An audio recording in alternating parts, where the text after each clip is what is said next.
Well, we're going to get started now. Thank you all for coming.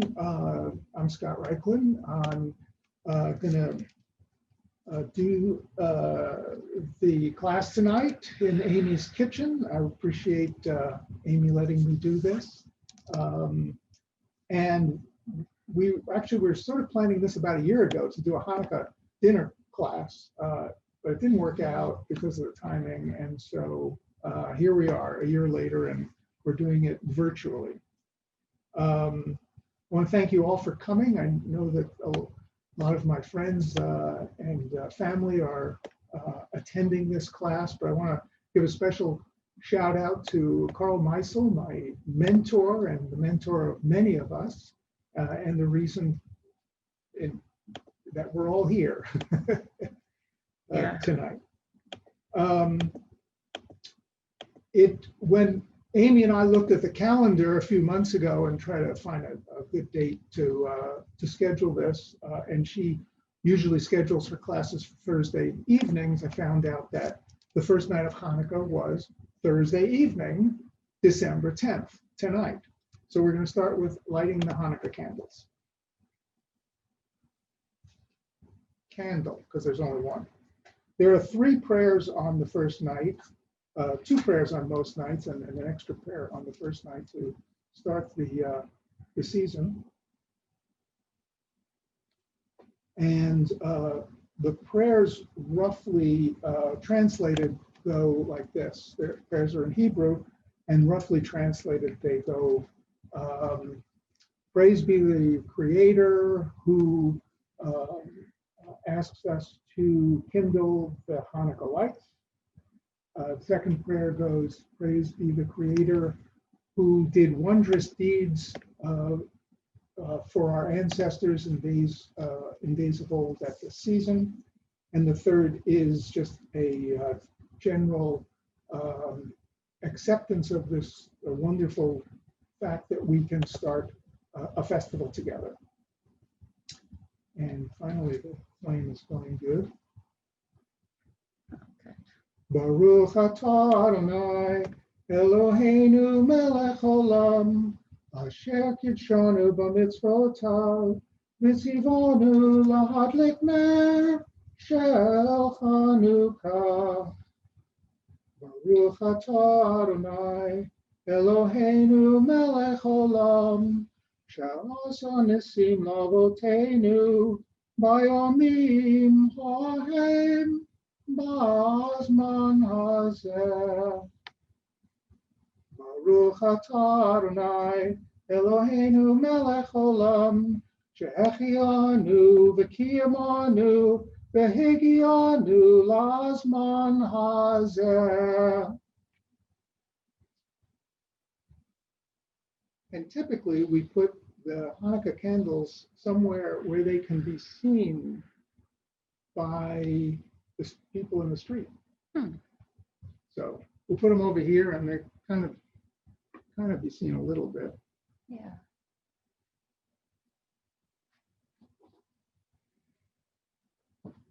By the people at Rudy's. By the people at Rudy's, right? And we'll get rid of a little bit of this wax.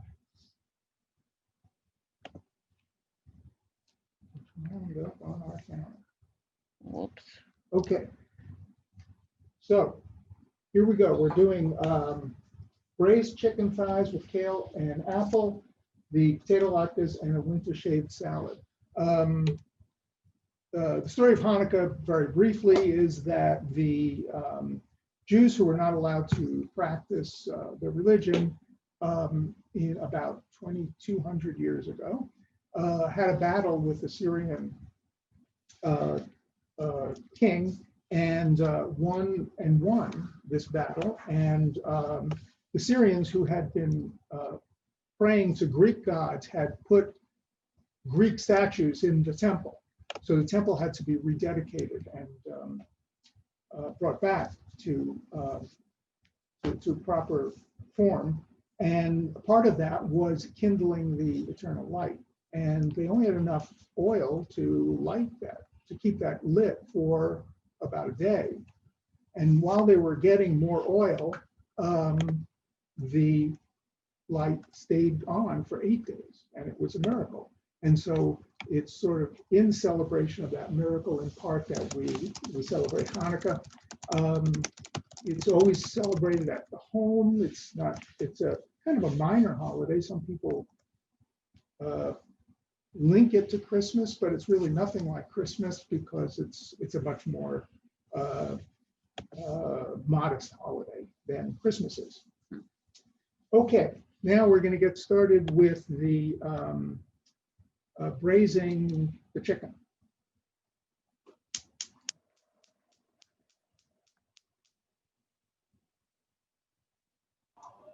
I've turned on the burner. I've got my chicken here. I did a lot of prep because I was really kind of afraid I wouldn't get this done in an hour. So I did a lot of prep beforehand. And I've got in this small bowl a mixture of salt and pepper that I'm going to put on the chicken. The chicken has been cleaned up a little bit, trimmed, and dried.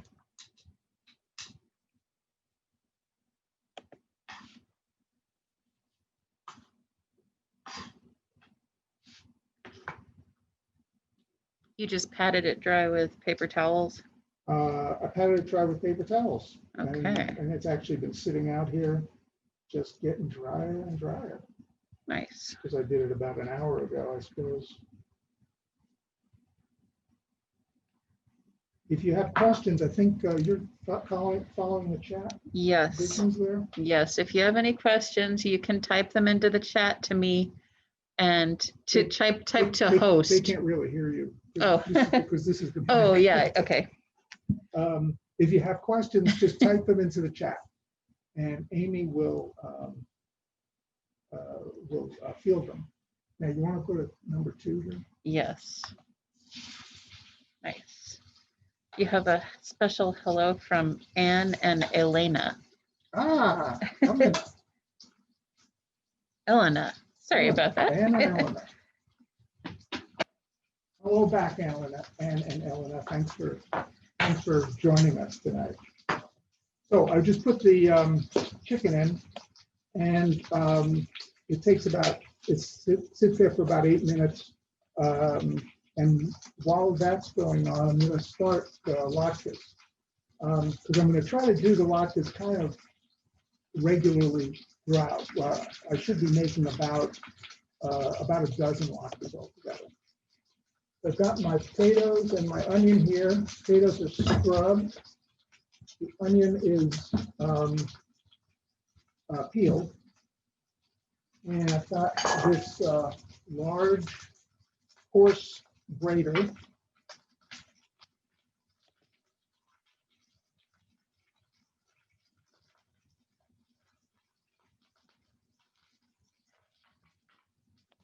This with a machine, but it really goes so quickly that it's not kind of worth doing it with a machine. I like to do this with the skin on. Some people actually have given me grief in the last couple of weeks about making latkes. One of my high school friends from New York said, latkes are so easy to make. Everybody makes latkes. Well, everybody makes them differently. And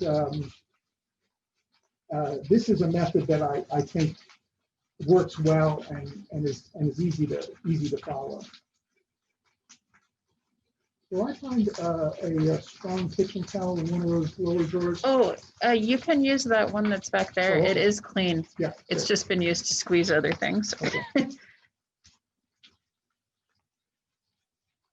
Each potato, I'm using 2 potatoes. Each one will make about 6 latkes. And it depends obviously on the size and shape that you want, or the size that you want your latkes to be, and how thick they are. Some recipes call for latkes that are really thick, like a 1/2 inch thick. These will be quite a bit thinner.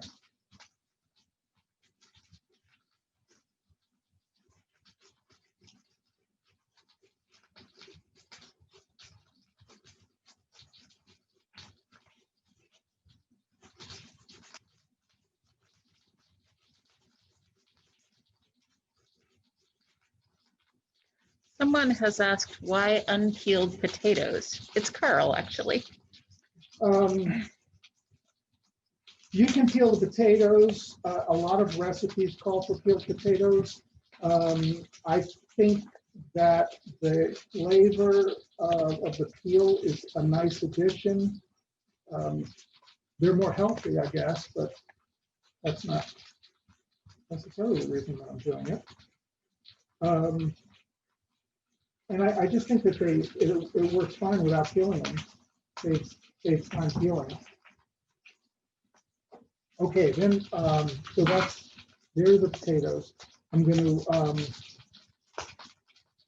I need about half a cup of onion, and I'm not really going to measure it. I'm just going to start with here's the root end, goes in my hand, and the other end goes out here until I have about a half a cup. That's a half a cup? Yeah, I think that's what it said. Yeah, half a cup.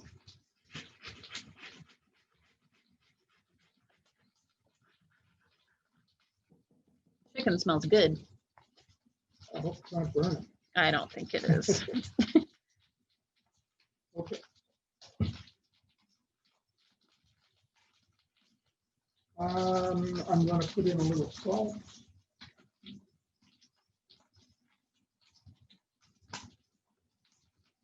Exactly right now, salt.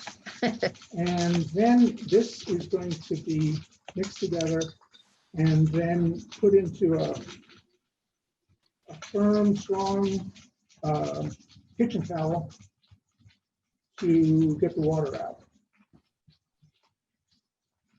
If you want a bench scraper, there's one in the drawer right under there.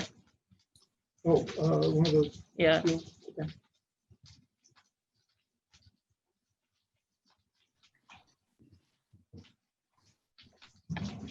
The easiest way for me to do this is to turn my back on you just momentarily. And I'm going to do that's about right. About half at a time. I'm just going to do this over the sink.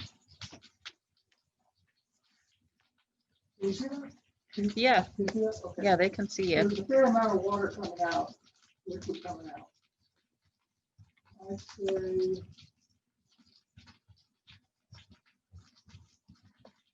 maybe 2 or 3 tablespoons came out.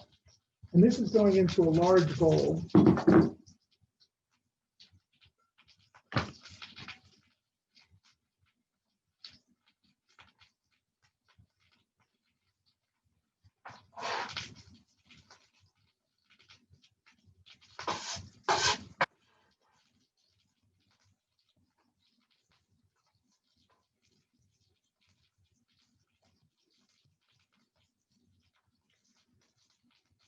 Gail and George Botchick say hello.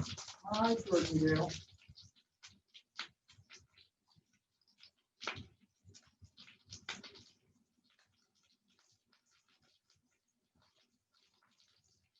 Between the two, I'd say we got maybe as much as a half a cup of liquid out of there.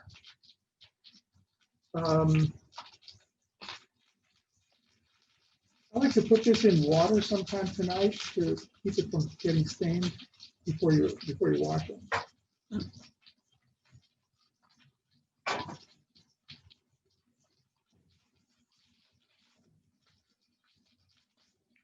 mean, assuming that you're not washing it tonight.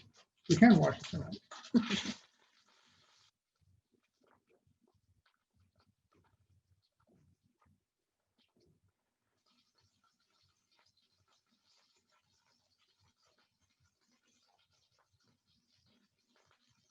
So the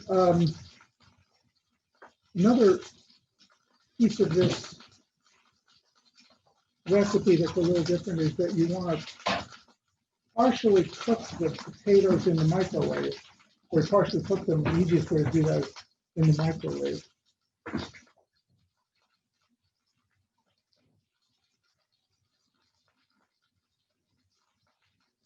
I'm going to put a lid on this just to keep the warmth in, and put this in the microwave for 30 seconds at a time, maybe 2 or 3 times until they're pretty warm but not really hot.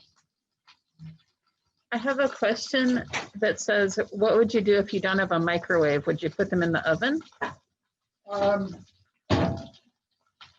guess it would take a lot longer. Yeah. Yeah, I guess you could put it in the oven. The question is whether you would put them in the oven if you don't have a microwave.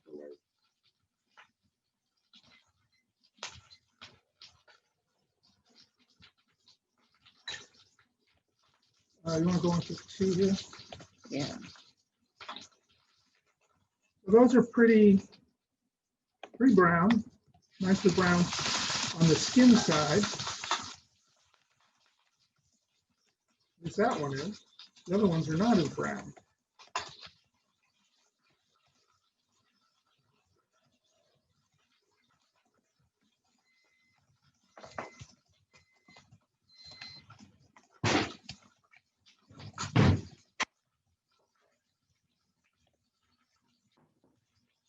They've been in for 30 seconds. Fluff them a little bit with a fork.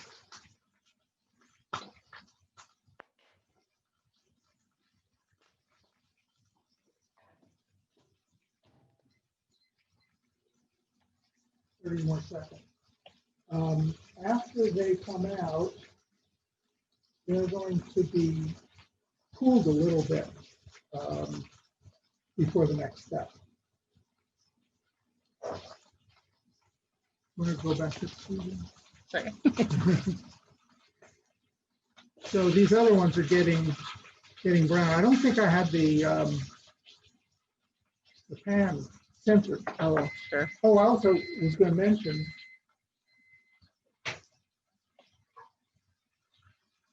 I only have 3 chicken thighs. These are really big chicken thighs. So the recipe calls for about 2 pounds, and that's what this was. Usually you get 4 or 5 or even 6, depending on the size. But these were big ones.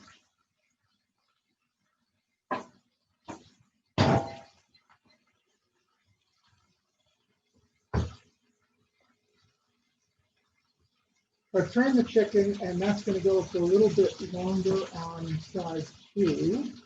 We have a question, like, what is the end result you're looking for on those microwaving the potatoes? Like, What is the end just result warm? of microwaving the potatoes? Yeah. I want them to be warm, pretty warm, not hot, not steaming, but pretty warm. Okay. So I'm only putting them in for 30 seconds at a time. Okay. Perfect. And then just fluffing them a little bit with a fork.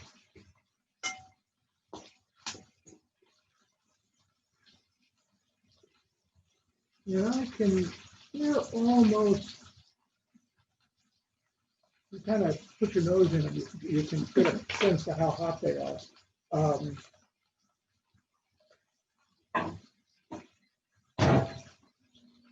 I think one more will be fine. Okay.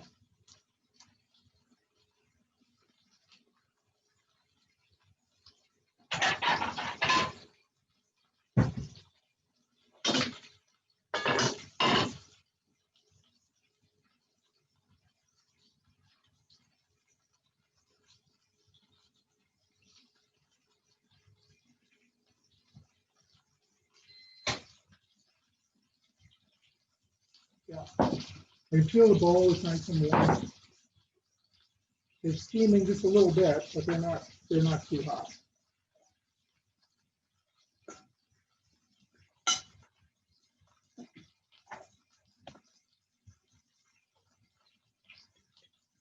And I'm just going to put them out here on the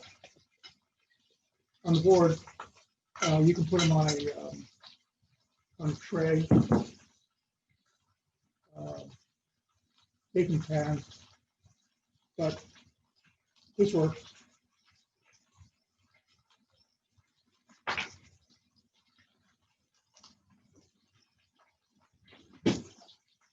Nope. Sorry. Well, I got it in there too fast.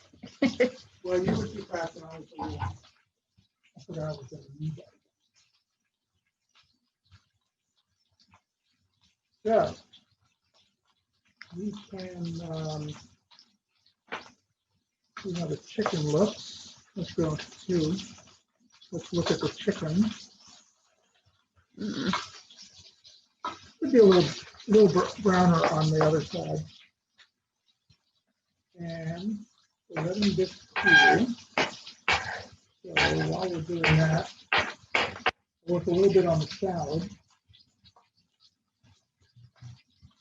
How about that for a panel, huh?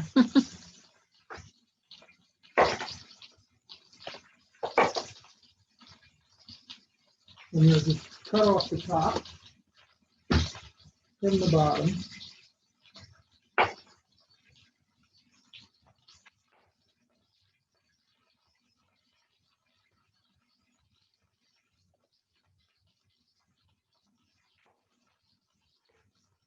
I want to take this little base out of the root, out of the bottom.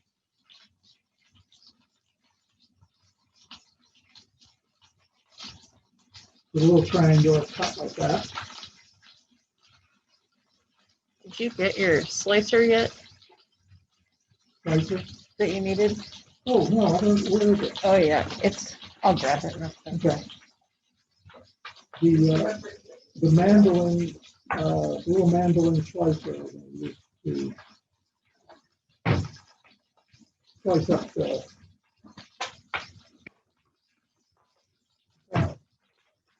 Okay.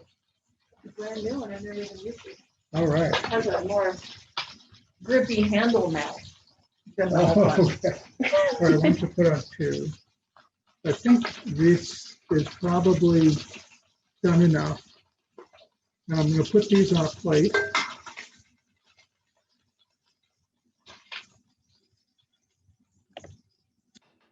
Let them sit.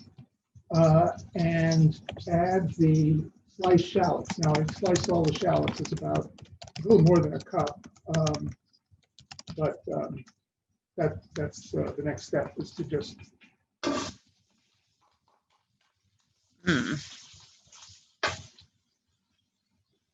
begin to soften up the shallots.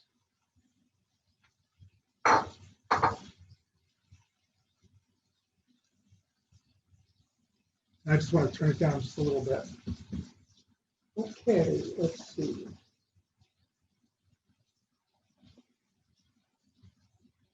After the shallots are translucent, we're going to put in the garlic, which I'm going to use a garlic press to do that. You can use that or you can chop it up.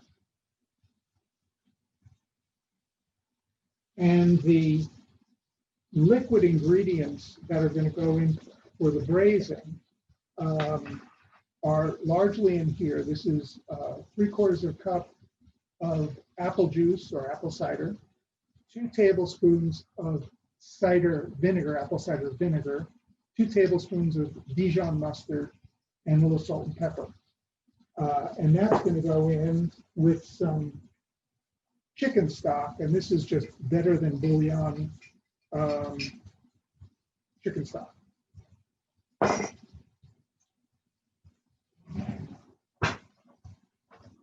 Let's see, you've got a really nice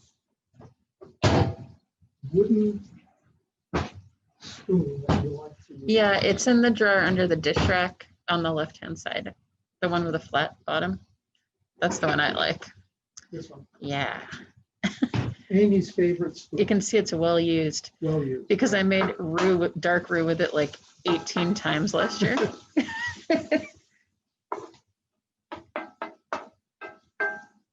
Want to put on number 2 there? Oh yeah, sorry. I'm terrible at the camera. You can still see. You can see this pretty well on number 2. Yeah, you can see it very well. I'm going to let that go a little bit longer.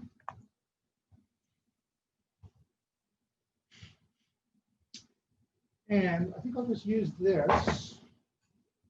This is where the potatoes are going to go back in. I've got 2 eggs. They're going to get mixed in with the potatoes for the latkes.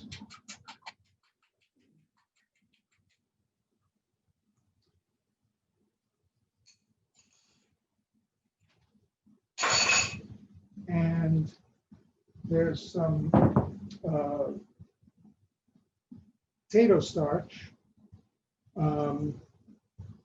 This is the potato starch that I got, Bob's Red Mill. Amy mentioned in the directions that you can get this in bulk at Winco. I don't think they have it in bulk at LifeSource, but I've looked there. These are still a little bit warm, but I'm going to sprinkle the potato starch on there because that's going to get mixed in.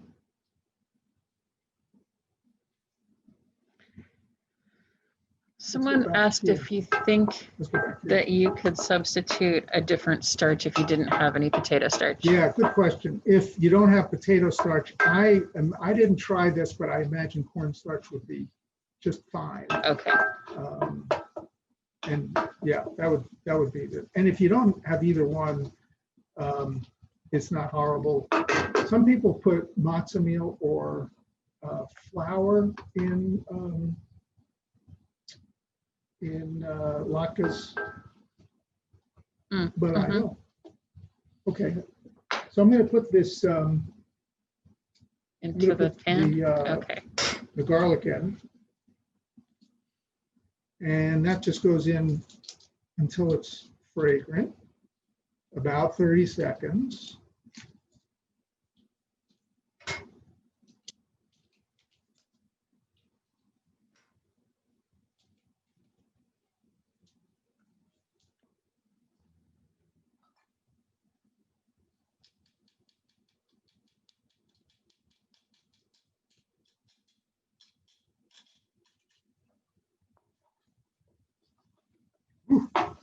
Fragrant. I think the garlic has been older at the store because restaurants aren't buying it as fast, and it's like stronger. Pretty strong, right? It smells strong whenever I buy it. Okay, and then I add these ingredients. So these are the liquid ingredients that I just mentioned. And I have already put this together.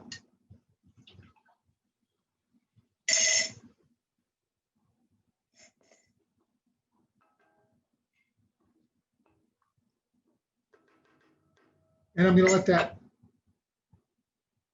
warm up a little bit on a slightly higher flame. And then you want that just to cook down a little bit. It doesn't have to cook down a lot, but it's nice to have to cook down a little bit. Okay, so these potatoes are cool.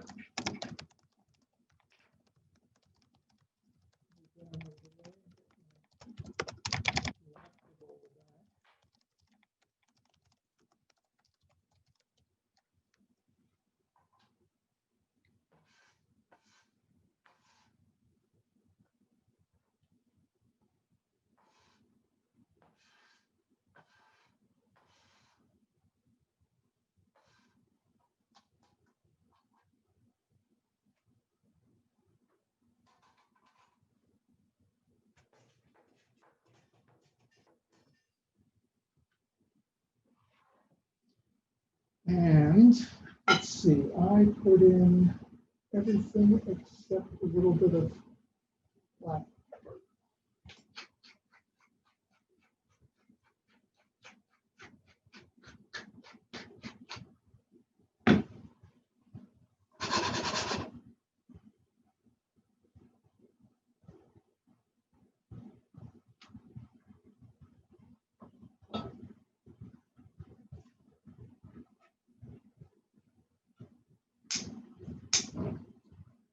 Have to hold this down also?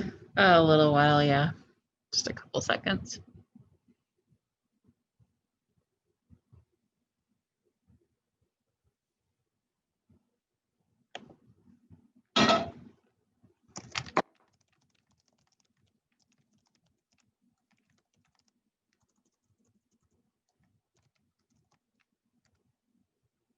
Okay, so this is everything that we need to make the latkes with. All together. And I'm going to use this large spoon and just kind of, I didn't really measure this, how much you put on each one, but it's about a spoon, about a spoonful. And you'll be able to see when we get to that point.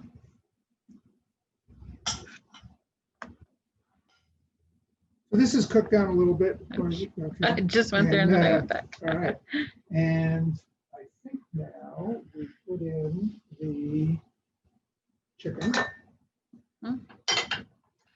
And this is with the skin side up.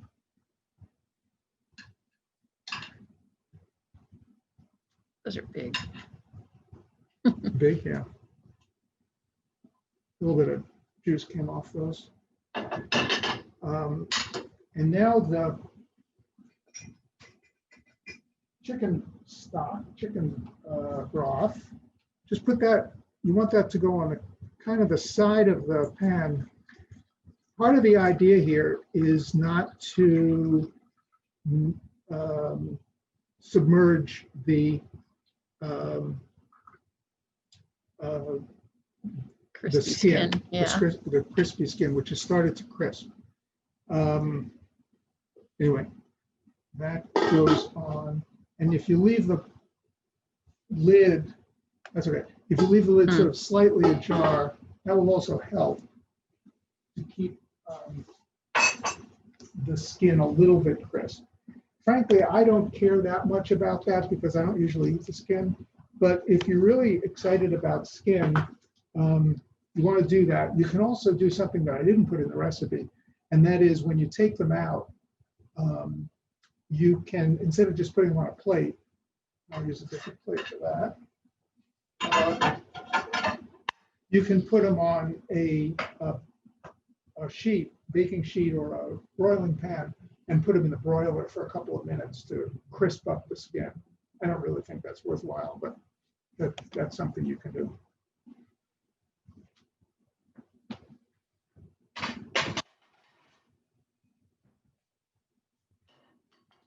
Okay, the oil, I have a little too much oil in here. It'll be fine, but you don't need a lot of oil. You need about 1/4 of an inch of oil, and I think I have a little more than that. Should I go to that when you put them in there? Yeah. Okay. Hang on a second. Okay, let's turn this down now.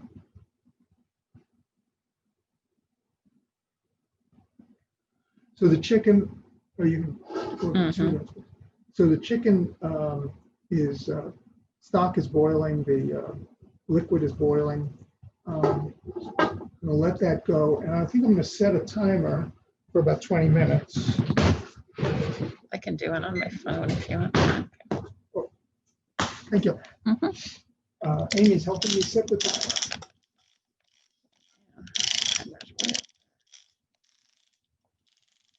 So this should be about 350. It's actually a little more than that. This is such a big flame that it goes way up. But as soon as I put in the first set of latkes, it'll go down. So I'm putting in about a spoonful, not a huge spoonful, just a regular spoonful. Putting them in. You got 2? Yeah. And then just tap them so that they flatten out a little bit. And I usually try to make just about 3 at a time. You don't want to crowd the pan.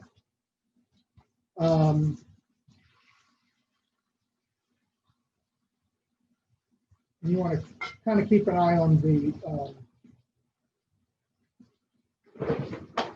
Actually, I'm going to set another timer for 2 minutes because it's good not to forget about them.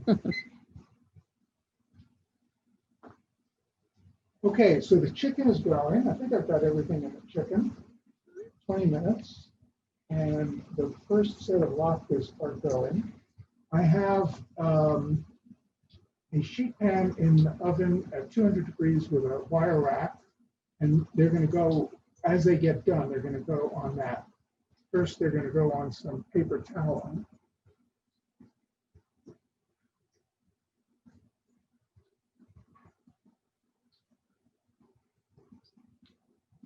A small sheet pan here? I don't really. Not really. I can just use any sheet plate.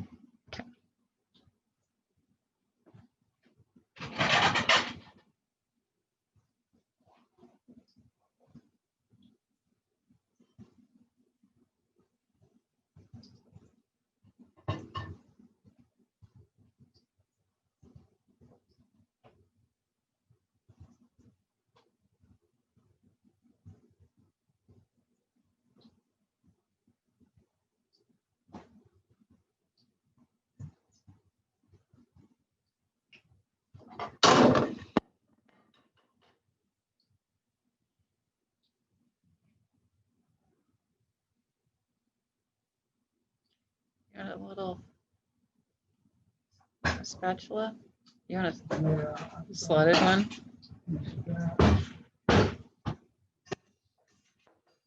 Carl is asking if the microwaving has something to do with the starch.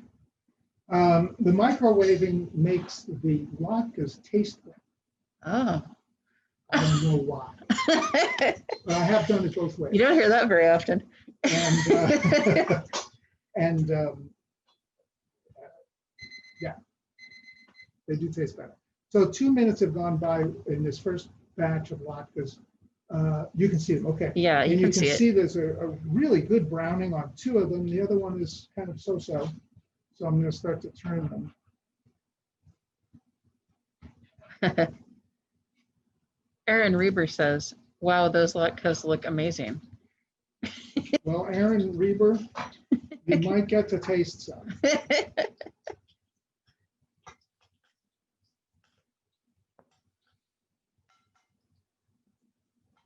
Okay, so while that's going, I'm going to move back to salad.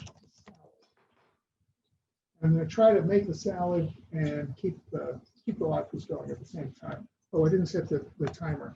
It's a good idea not to let these go too long or else they burn. So I'll set that for a minute and a half.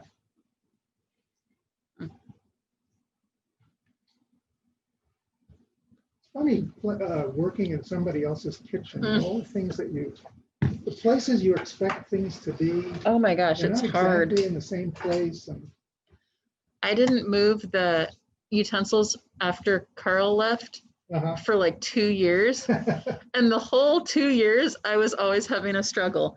And then one day I was like, I need to put things in a different spot. Not to say anything against where you put them, Carl, because I know you're listening. It was just like every. No, people said they can hear me. Oh, they can amazingly. Hear you. Oh, Carl says that's because I'm left-handed. Oh, that's right. That's right. After 2 years, we realized Carl was left-handed. Okay, this is a good time to supreme an orange.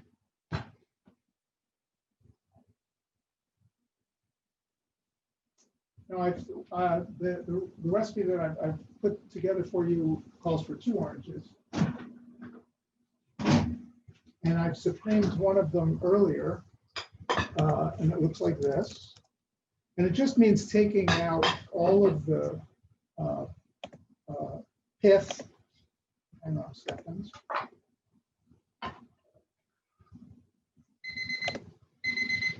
Okay.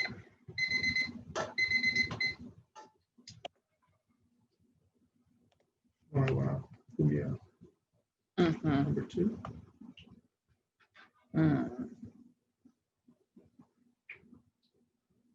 Okay, so the first batch has come out, and it's a good idea. You can just leave it on 2, I guess. Okay. To sprinkle a little bit of salt on those while they're still warm. And then I'm going to put these in the oven at 200 degrees.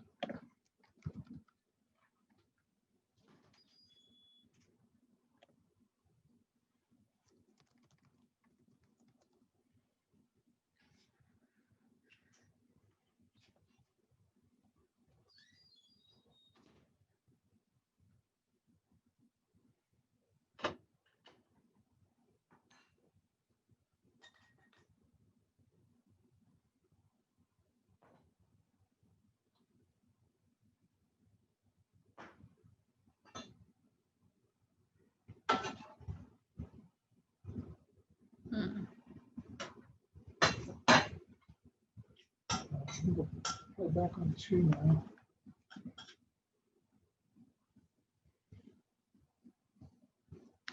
Carl asks, what temperature were you looking for with the oil? Carl asked, what temperature do I want the oil? And the answer is 350.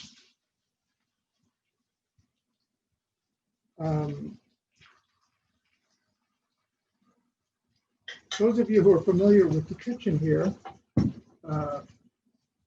Carl put this together and he put in this wok burner, which is like a lot of heat. So actually it's pretty easy on this burner to keep it up to heat. At home, I have to keep the flame on pretty high. Okay, so that's going.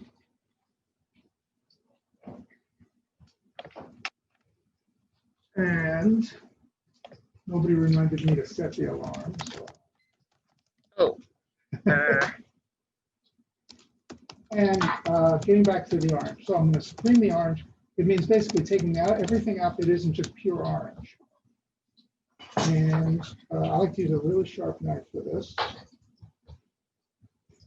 Cut off both ends. Trim around to get the peel off. And you want to get all of the peel and all of the pith. Don't leave any pith left.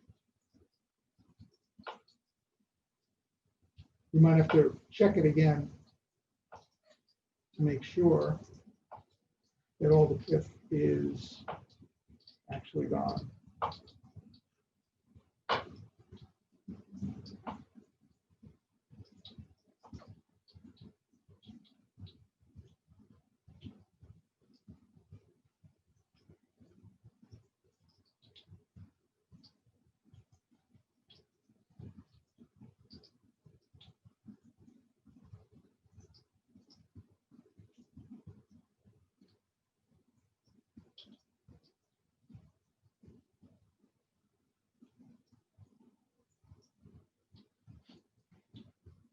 So you're left with that.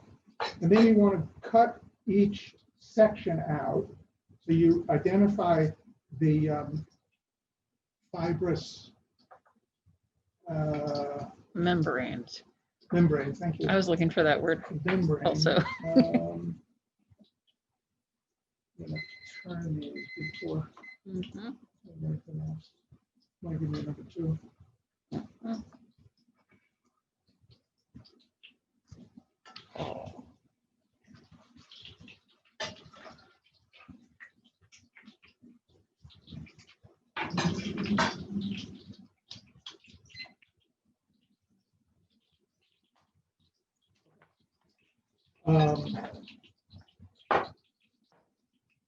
You want to cut on each side of the membrane. And what I like to do is kind of look at both poles while I'm doing it so that I can guide my knife in the right direction.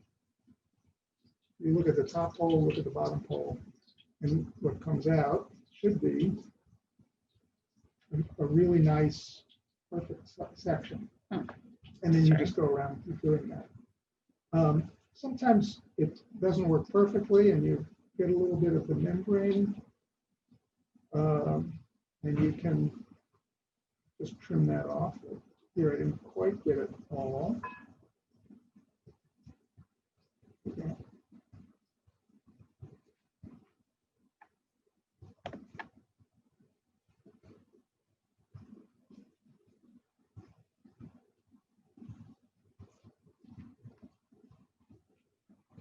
It's too bad Aaron isn't here to tell his Orange Supreme story. So you'll have to come back for another class with Aaron. Yes. And get that story. Valentine's Day, maybe. Valentine's Day. Do you think we'll be having classes in person by Valentine's Day? I don't know. I don't think we'll be having classes in person, but you can still have Aaron here. That's true.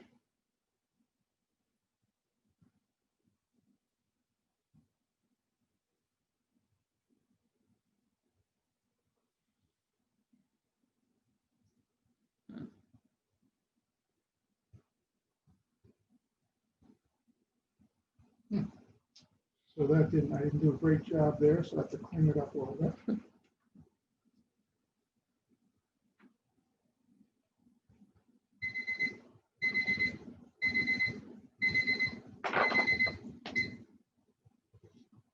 Want me to grab them?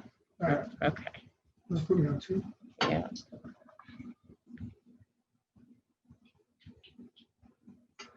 Those look so good. I hope you like them. Have you ever had the latkes? I'm putting it in quotes, people. The latkes at Kenny and Zook's, because I don't think they're good at all. No, I've never had them. I was just talking about this with someone. They're like big softballs. Yeah, yeah. See, like everybody makes them different. I like the flat ones. That's nice.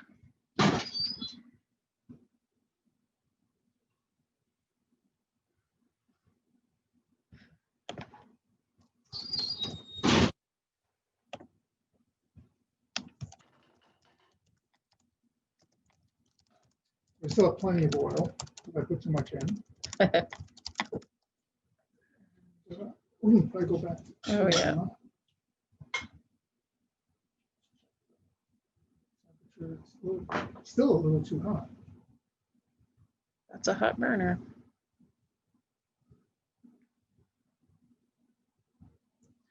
Yes, it is.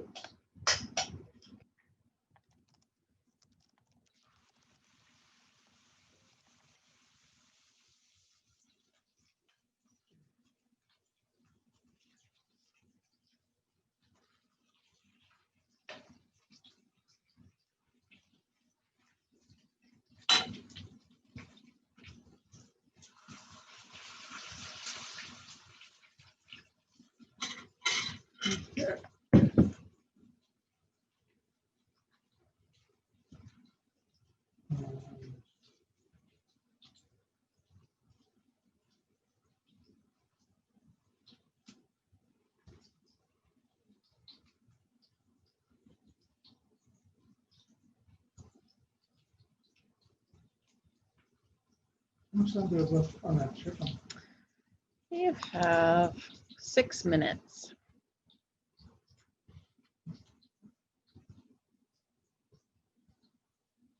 Oh, someone just asked, did you set the timer? Oh, good question. Thank you.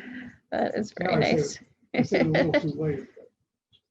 But I'll have to reset. We'll keep an eye.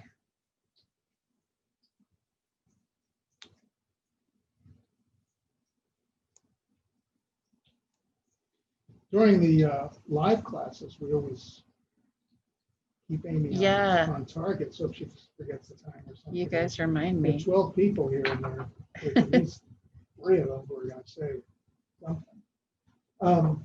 This is the bowl that I'm going to make the dressing in, so you can just squeeze the membrane into that.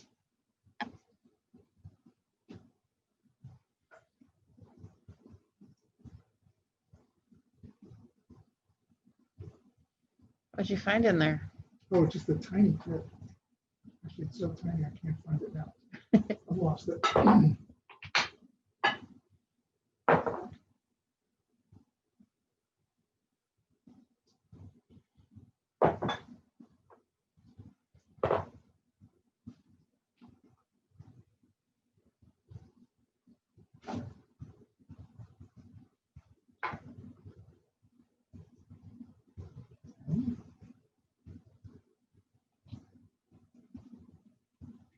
Oh, it might have gone off. Even as strong as it is, it's gotten down to about 250 degrees. I think it may have gone off. Oh, did it? Oh, good.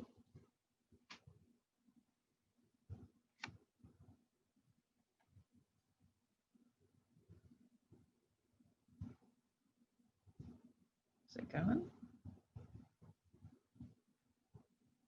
Oops. Oh, There we go.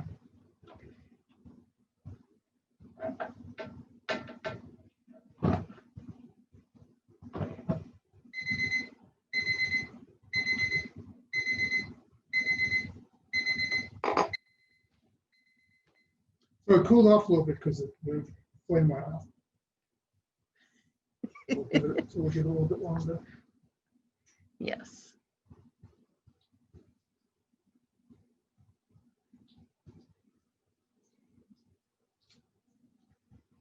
How much time before this goes chicken? 3 minutes. Okay. Barbara and Bob say, you are doing great and we are keeping up with you. Looking forward to eating. Great.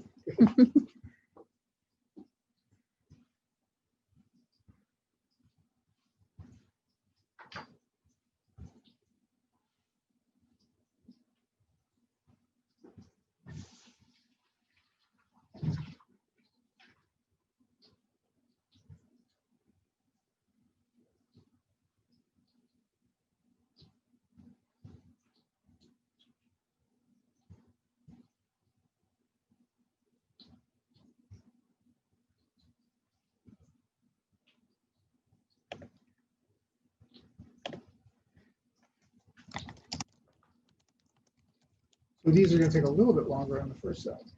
Mm-hmm. Yes. Okay.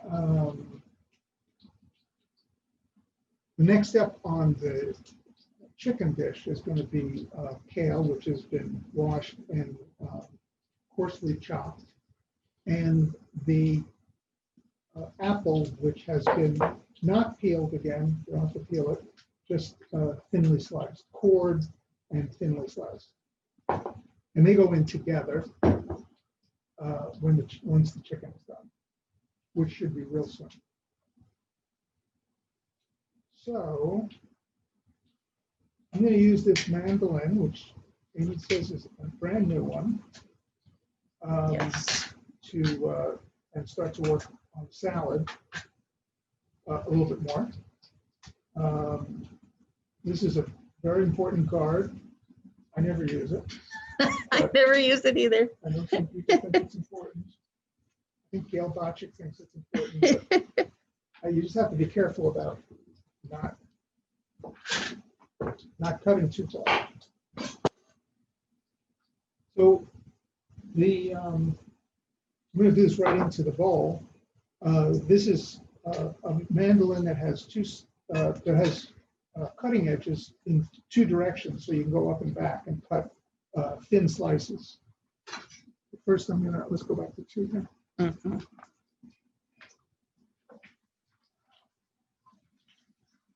But these got nice and brown, which is really, I think, perfect.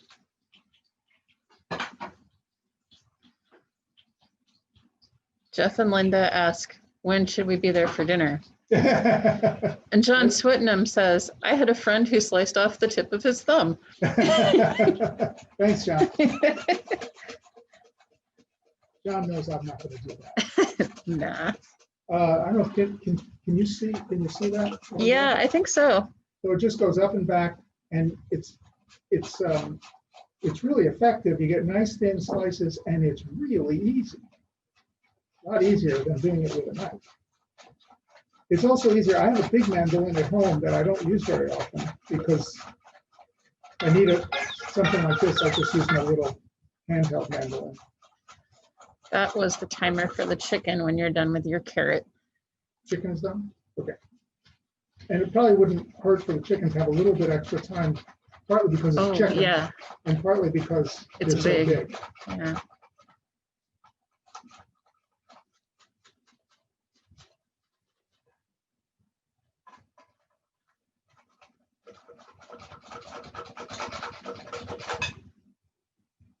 There's a lot of carrot. I think that's enough carrot. It's a big one. Yeah, okay.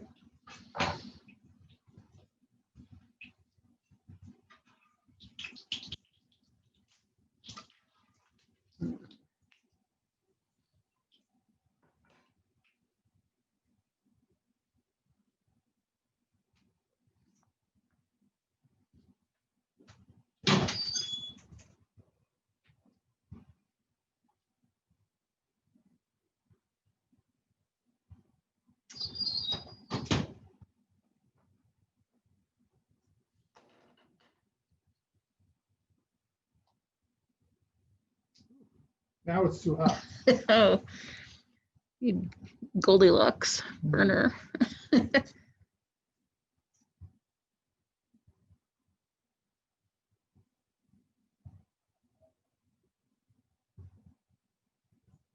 Oh yeah, it just get really hot there all of a sudden, didn't it? Is the burner still on? Yeah. Guess what? Ooh.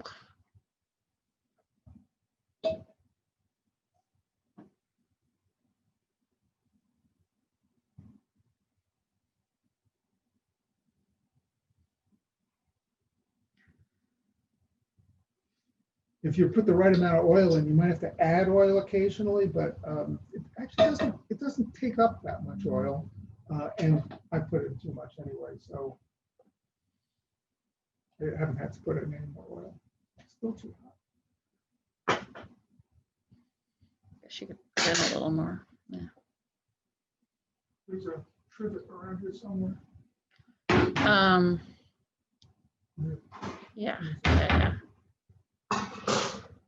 You're gonna set this aside a little bit. Let it cool off. Just a little. And let's check the chicken.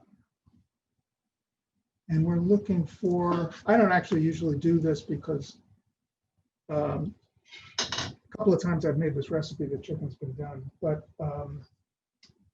you probably want a chicken to be about 165-ish or a little bit more away from the bone.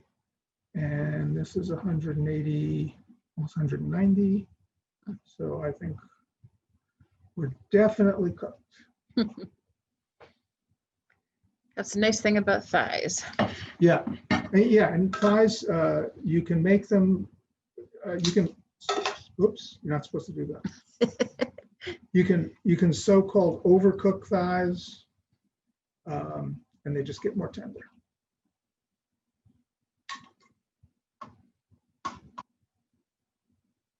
Okay, so I'm going to just set those aside for a bit and turn this heat up just a smidge.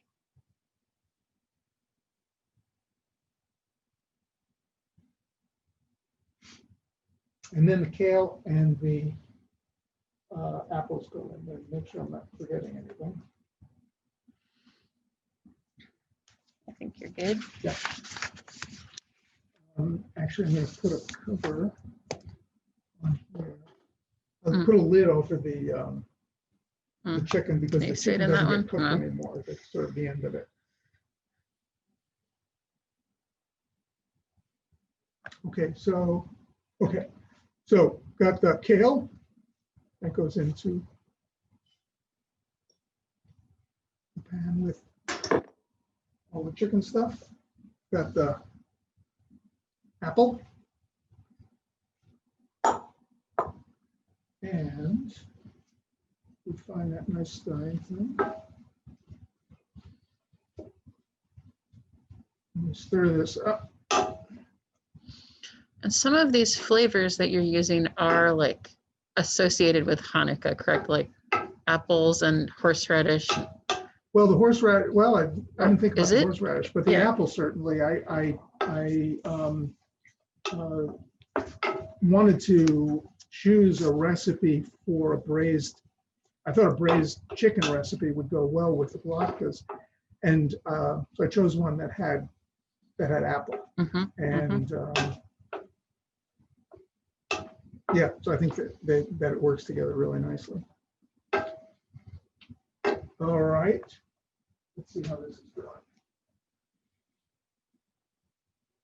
Well, you know, that's cooled off to just about the right temperature now. It's sitting on a trivet for a couple of minutes and it's taken that long to cool off. And now I think it's gone out.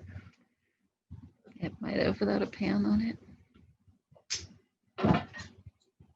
Getting a new stove, I promise.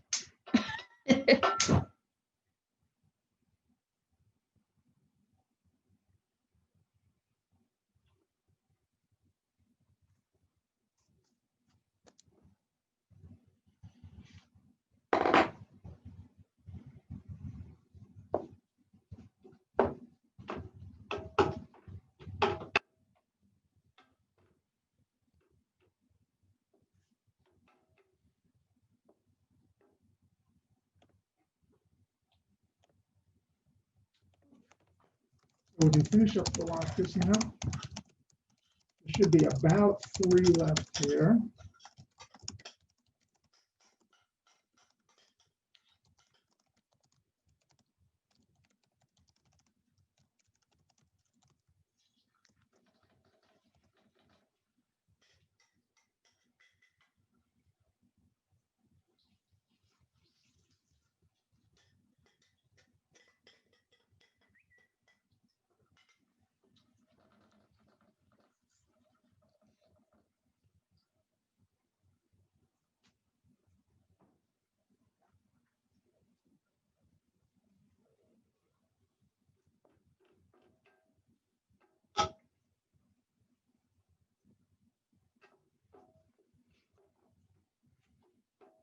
I'm just stirring here. Why don't you put on 2 again?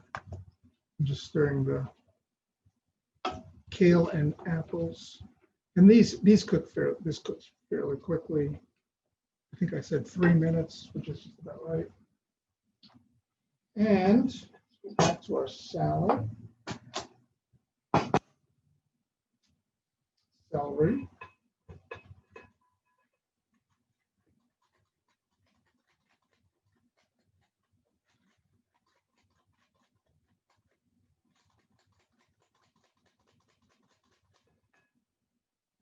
That's the timer again.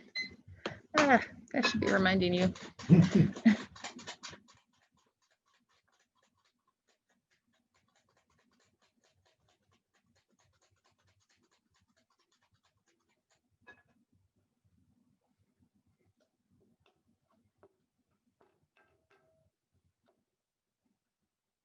Show them what it looks like.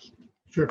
And I'm going to turn this off now and just let them sit for a little bit longer while I finish the salad. There's a fair amount of juice in this, and I mentioned there's 2 different ways of plating. One is to keep the juice, and one is to leave the juice. If you want to put it on a single plate with latkes, you don't really want a lot of juice because the juice will get on the latkes. But another way to do it is if you want to have two plates, you can put that in a bowl, a shallow bowl, with a lot of the juice. So the recommendation I put in the recipe was to either use a regular spoon or a slotted spoon. If you're going to plate it up with the latkes, you might want to use a slotted spoon. And that goes on the plate first, and then the chicken thigh goes on top of it.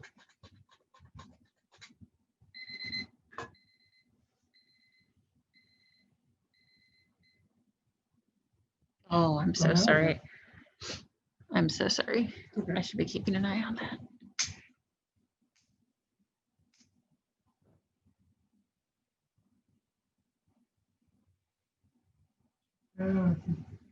I keep an eye on it now. I think this is a problematic. Yeah, like I said, I'm replacing the stove. And the fennel with just work on the root end, which has been trimmed nicely.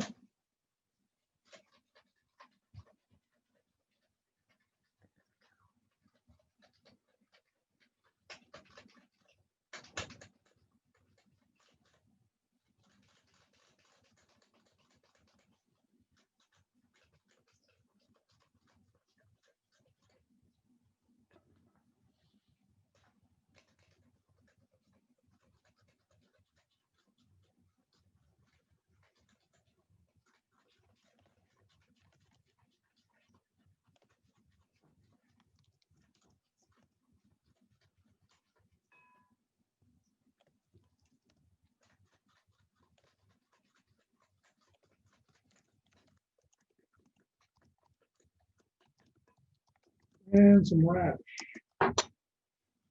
Just trim off and keep a nice clean spot.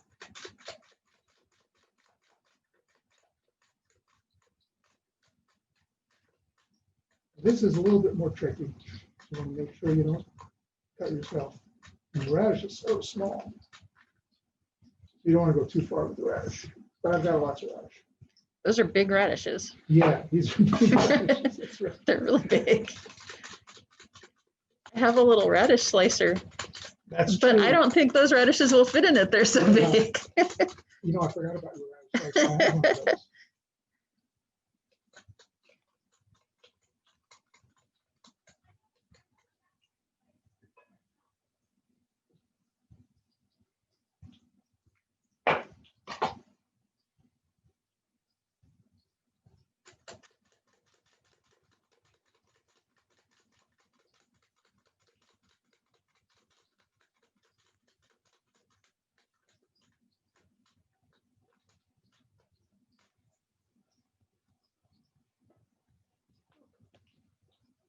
So that's the vegetables for a salad. And now we have the dressing. So what we have in here now is a little bit of the orange juice from the supreme oranges, and a little bit of horseradish, about a teaspoon.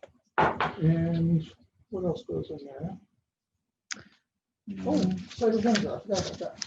Yeah. Tablespoon of cider vinegar, which is right here. I'm gonna eyeball that.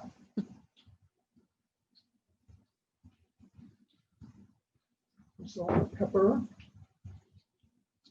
What happens to have?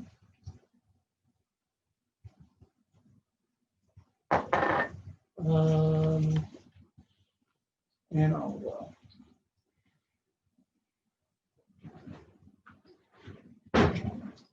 And the whisks. Oh, they're hanging. They're hanging. Yeah. No, they're hanging up. They're up on the rack. Yeah. Okay.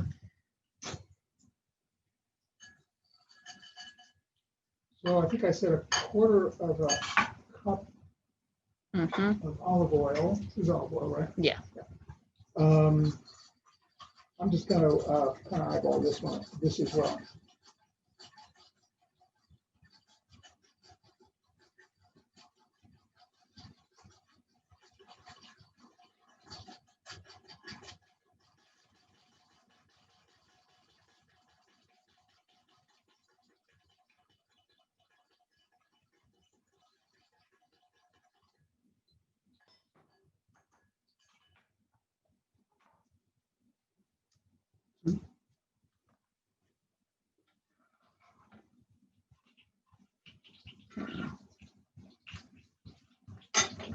How's my flame?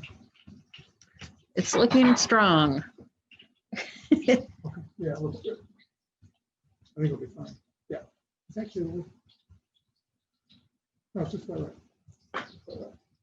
Barbara and Bob say thank you and bon appetit. Ah, thank you, you guys.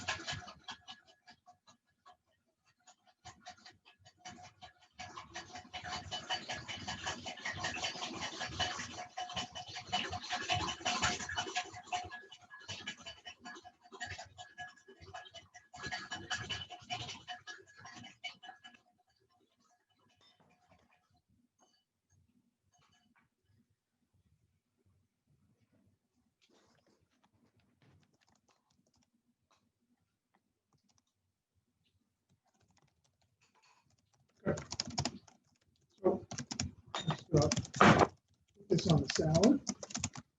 I'll put all of it on. See how that works.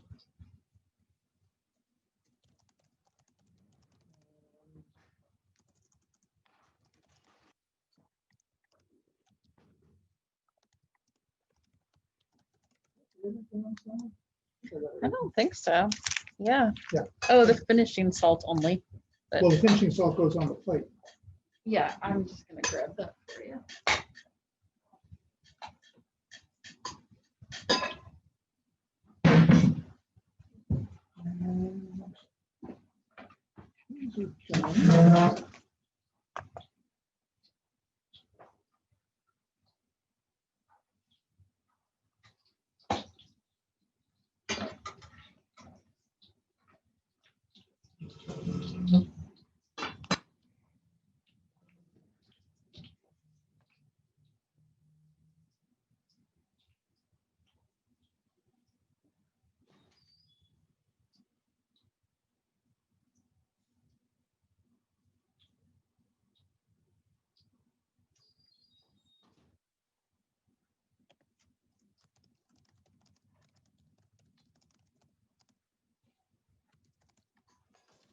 Okay, the only thing left to do is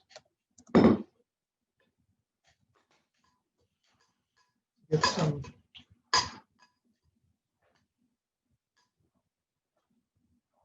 parsley ready to do a little garnish on the latkes, or garnish anything you want. Yeah. That's more than enough dressing.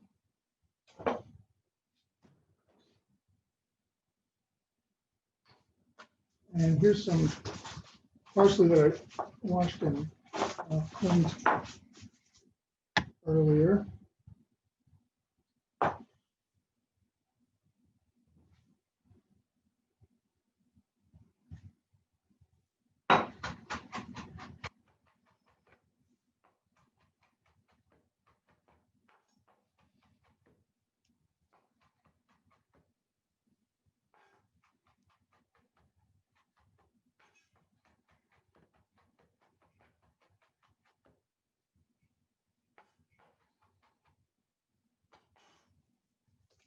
And I'm going to just do a quick plate here.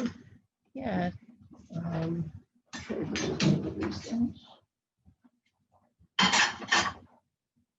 you like a shallow dish or a plate? Plate. Thank you. Blue? Blue, whatever color you have. I like the blue. It looks Okay. pretty on the camera. Thank you. Okay, so we take a slotted spoon, in my interpretation of this dish, and why don't you put number 2 here? Number 2. Sorry. And take a slotted shedding. spoon. So we drain off the very juicy part. Save that juice and put it on some rice. Yeah, save the juice and put it on rice if you're not having it with this. I mean, if you were making this just by itself, you might put it in a bowl and then sop up the juice with bread. Mm. We don't need no stinking bread tonight because we got latkes. Right. And somewhere around here, I've got a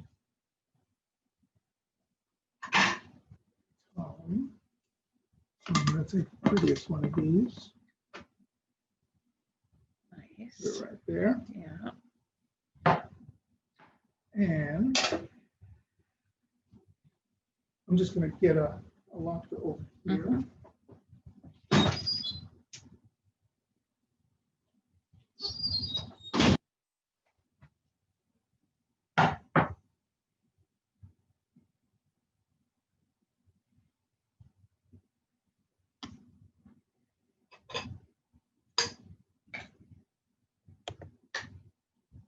Some salad.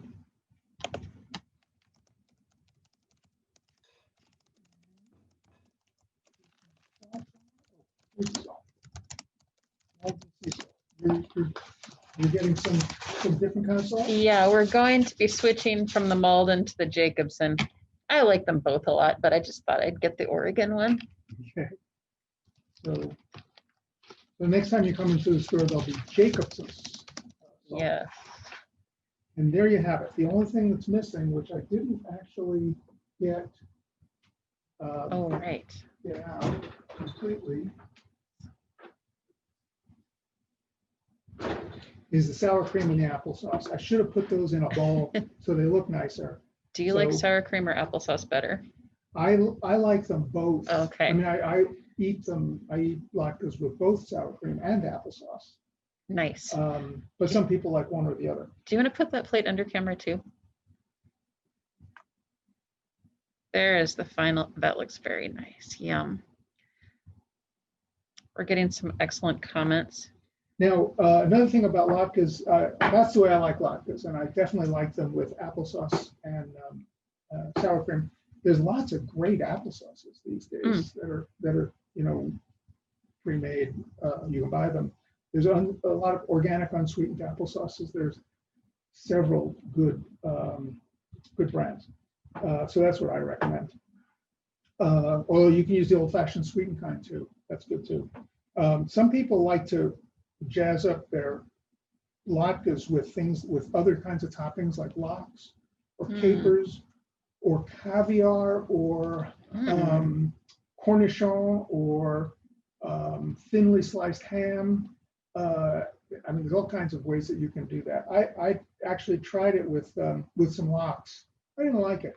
I mean, I like it the traditional way. It didn't seem to go for my taste with lox. That's it. Well, we have lots of wonderful comments. 18 minutes late. No, you're great. Mark said it was the best latkes he's ever tasted. Oh, good. Everyone's saying looks beautiful, looks awesome. Yeah, good job. That looks really good. Well, okay. Well, thank you very much for attending the class and for your great comments and your questions. And it was a lot of fun for me to do. And I guess that's it. We sign off now, right? Yeah, I'm just saying. Signing off from Amy's store. Good night, everyone. Good night, everyone, and happy Hanukkah.